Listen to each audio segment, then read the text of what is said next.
Hello, my dear! Daily Gabay! October 10, 2024, mga my dear. Tingnan natin kung anong eksena sa araw na ito. Umpisahan natin, my dear, ang reading sa'yo, my dear Aries. Tatlong baraha para sa'yo, my dear Aries. We have here the Six of Sword, okay? Or the Six of Speed. We have here the Eight of Wands. And the Jack of Hearts. Okay, my dear. Marami sa inyo, mga my dear Aries, ang parang nahihirapan na umalis sa isang sitwasyon na kinabibilangan mo, my dear. Pero sa araw na to ay nakaka-receive ka ng mga message na kontrolin mo at pag-aralan mo ang iyong emosyon. Huwag na huwag ka magpapadala, my dear, sa iyong emosyon. Posible din, my dear, na makagawa ka ng mga maling desisyon sa araw na to pag nagpadala ka sa iyong emosyon. Posible din, my dear, na makaramdam na matinding galit dahil sa mga eksena na nangyari sa nakaraan. But you are receiving, my dear, sa araw na to na pag-aralan ang iyong emosyon para maayos ang mga gawain sa araw na ito. Control, my dear, your emotion. Okay? Marami sa inyong nahihirapan na mag-acceptance or mag-move on sa isang sitwasyon. Let's go tayo, my dear Taurus. Okay, I will try to relax, my dear. Inhale. The Three of Cups. The Three of Wands, and the Jack of Sword. My dear, celebration para sa iyo. Celebration para sa mga bagay na posibleng inumpisahan mo o ginawa mo, my dear. Pero, sa araw na to, my dear, kinakailangan mong pag-aralan na huwag magtanim ng mga negatibong energy sa iyong isipan. Kasi baka itong success na parating sa iyo, my dear, ay maudlot dahil sa pagkawala mo ng gana na ipagpatuloy ang mga bagay na naumpisahan mo na. Pero sinasabi ng card dito, my dear, na there will be some good energy na parating sa'yo very, very soon. For October 10, iwasan mag-isip ng mga negatibong enerhiya or iwasan, my dear, na makipag-usap sa mga tao na merong dala or merong hatid na negatibong enerhiya sa iyo. Okay, let's go tayo, my dear Gemini. Okay, inhale, darling. Inhale. Uy. Gemini, 3 cards for you, my dear. You have here the Seven of Wands, the Eight of Sword, and the Queen of Speed. Okay, my dear. Sa energy ng Seven of Flowers or the Seven of Wands, my dear Gemini, stop being defensive. Meron mga tao sa araw na ito, my dear, ang iti-trigger ka. At gusto nila, my dear, na ipaglaban mo ang sarili mo. Mas gusto nila, my dear, na magsalita ka at makagawa ka ng mga bagay na posibleng ikapahamak mo. Huwag maging mapagpatol, my dear, sa araw na to. Remember, meron mga tao na hinihintay ka lang magkamali para sila naman, my dear, ang umangat. Huwag mo silang papatulan, my dear, at manatili ka lang, my dear, sa positive na energy sa araw na ito. Kung kaya mo silang iwasan, ay mas mainam, my dear Gemini. Let's go! Next tayo is, my dear Cancer. My dear Cancer. Let's go, darling. The Nine of Pentacles. Wow. Okay, my dear. My dear Cancer. Okay? Meron mag-asawa na Cancer or kayong dalawa mag-asawa, my dear, ay posibleng makareceive ng good news sa araw na ito, my dear. There's a tendency din, my dear, na merong bumisita sa iyo sa araw na ito, my dear, na merong daladalang good news. Umuulan ng blessing ngayon, my dear, para sa inyo, lalo na sa iyong kabiyak or sa iyong partner. Makaka-receive kayo ng mga good news at mga positibong enerhiya sa araw na ito, my dear. Asahan mo rin, my dear, ang pagbisita or pagdating ng isang tao na merong daladalang good news. Very, very nice, my dear Cancer. Let's go tayo, my dear Leo. Woo! Inhale, exhale. Okay, ito lang ayoko sa ganito. Nakakapagod. Let's go tayo, my dear Leo. We have here the Three of Wands. Okay, we have here the 5 of Wands and the 4 of Wands. Okay, my dear. Sa energy dito, my dear, meron ako nakukuhang energy ng travel. Okay? Posible, my dear, na meron sa inyo mga my dear Leo ang aalis or maglalakbay. Posible din, my dear, meron mga magbabakasyon or meron mga dadalawin, my dear, na mga mahal sa buhay. Sa energy ng 5 of Wands, my dear, nakukuha ako dito ang energy, my dear, na pinipilit mong paglabanan, my dear, ang mga negatibong enerhiya na posibleng, my dear, na sinisira ang iyong konsentrasyon at ang iyong mga balak sa buhay. Sa energy ng 4 of Wands, my dear, masyado kang focus ngayon, my dear, sa iyong pamilya, kaya mas gugustuhin mo, my dear, na makita sila at makausap sila ngayong araw na to, my dear. Asahan mo rin din ang kumustahan or makareceive ng kumusta galing sa mga mahal mo sa buhay. Very, very nice, my dear. Okay? Let's go tayo. Virgo. Hello, my dear Virgo. Okay, my dear Virgo, October 10, 2024. Virgo. We have here the 8 of Cups. We have here the 3 of Cups.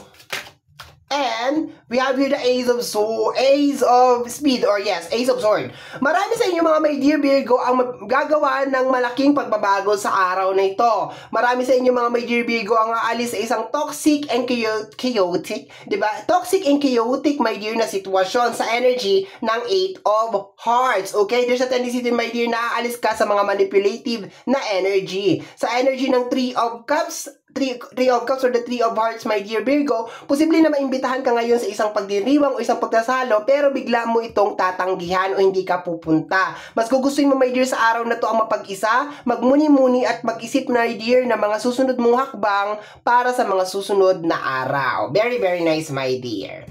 Let's go tayo, my dear Libra. Okay, my dear Libra, tingnan natin kung ano meron sa iyo October 10, 2024.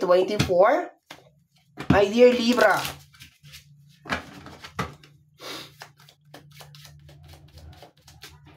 We have here the King of Pentacles. Okay, we have here the Ace of Pentacles. And the 7 of Sword. Ang negative lang dito, my dear, is the 7 of Sword, my dear. Eto, my dear, sinasabi, my dear, dito na malapit-lapit ka na, my dear, sa mga bagay na gusto mo mangyari sa energy ng King of Pentacles. There's a tendency, my dear, na baka meron kang tinatrabaho or meron kang ginagawa, my dear, na may kinalaman sa usapin ng pinansyal. Alas, the Ace of Diamonds, my dear, or the Ace of Pentacles, my dear, energy ng success, negative na energy, my dear, maganda sa araw na to na tingnan mo, my dear, ang mga tao na may lihim na inggit or may lihim na galit sa'yo. Kasi meron mga tao na posibleng ipakita sa'yo sa araw na to ang kanilang mga totoong kulay. But congratulations, my dear, malapit ka na sa finish line. Be careful ka lang sa energy ng 7 of Swords. Next, my dear, is Scorpio. October 10, 2024. Okay, my dear, eto daw. We have here the 9 of Swords. Bakit? We have here the King of Wands.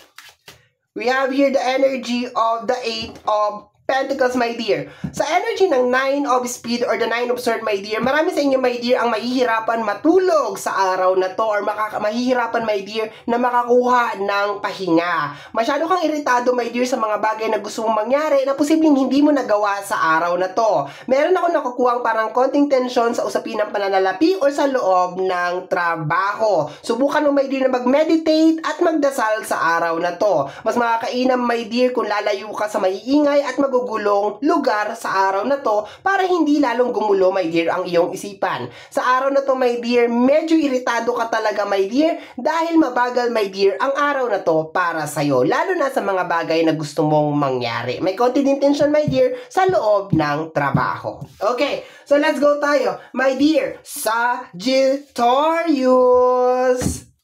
Okay, my dear Sagittarius, October 10, 2024.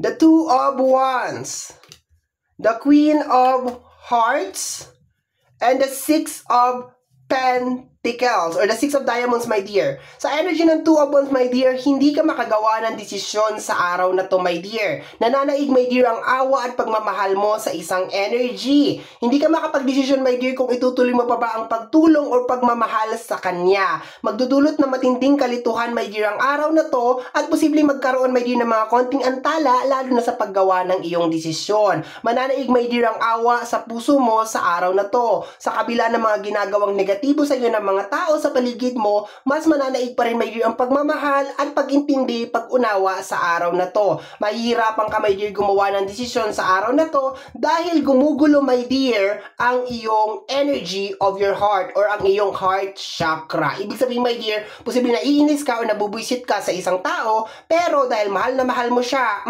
nag-aagaw ngayon, my dear, ang iyong isip at ang iyong puso. Okay.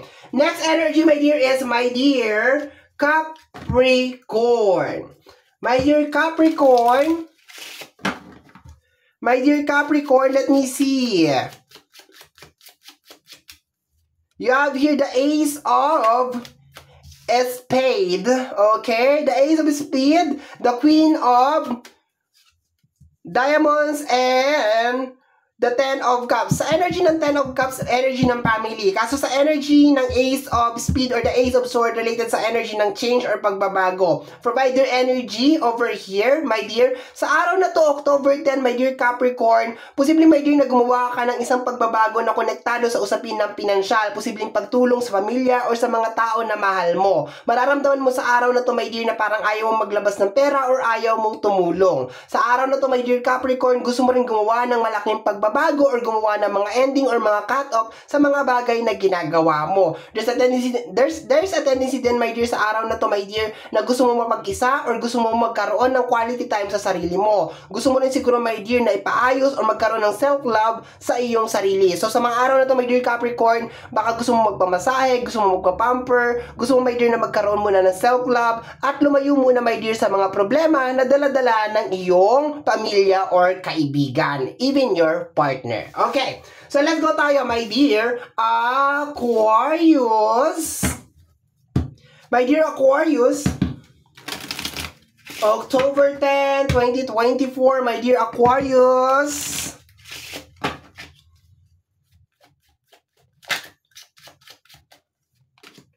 The Ten of Wands, the Six of Cups,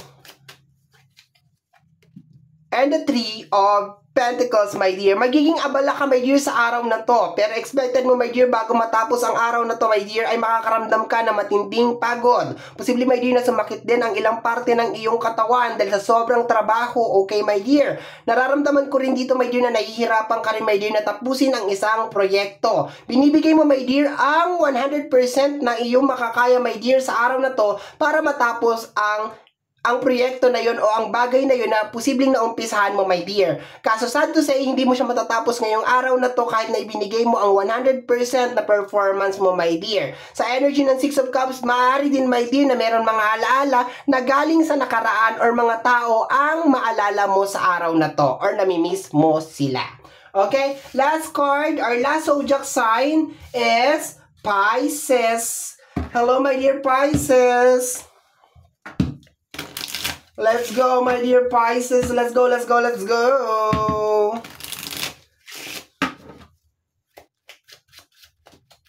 Okay, we have here the Ten of Hearts. We have here the...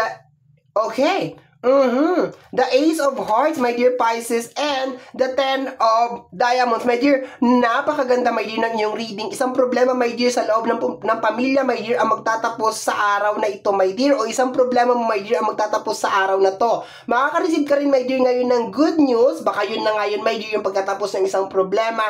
Posible din, my dear, na meron mga gathering or reunion nga sa araw na to, my dear. Posible din, my dear, sa araw na to ay merong tao na mag-reach out sa'yo para humingi ng tawad. Inahanap ka rin, my dear, ng mga tao sa araw na to. Posibleng namimiss ka nila or gusto ka nilang makasama sa araw na to. Marami sa inyo, my dear, ang makakahinga dahil sa energy ng Ace of Hearts sa mga problema na iyong kinabibilangan or nasasangkutan. Okay? Very, very nice. Or, my dear Pisces, if just in case din meron ka rin mga hinihintay na mga sign, clarification, confirmation, this is the day, my dear, na matatanggap mo siya. Okay? So, my dear, maraming salamat po sa pagtitiwala sa akin at sa pakikinig sa ating daily gabay. Abangan nyo po, my dear, bukas ang inyong daily gabay. Okay? Maraming salamat po, mga my dear. Bye-bye!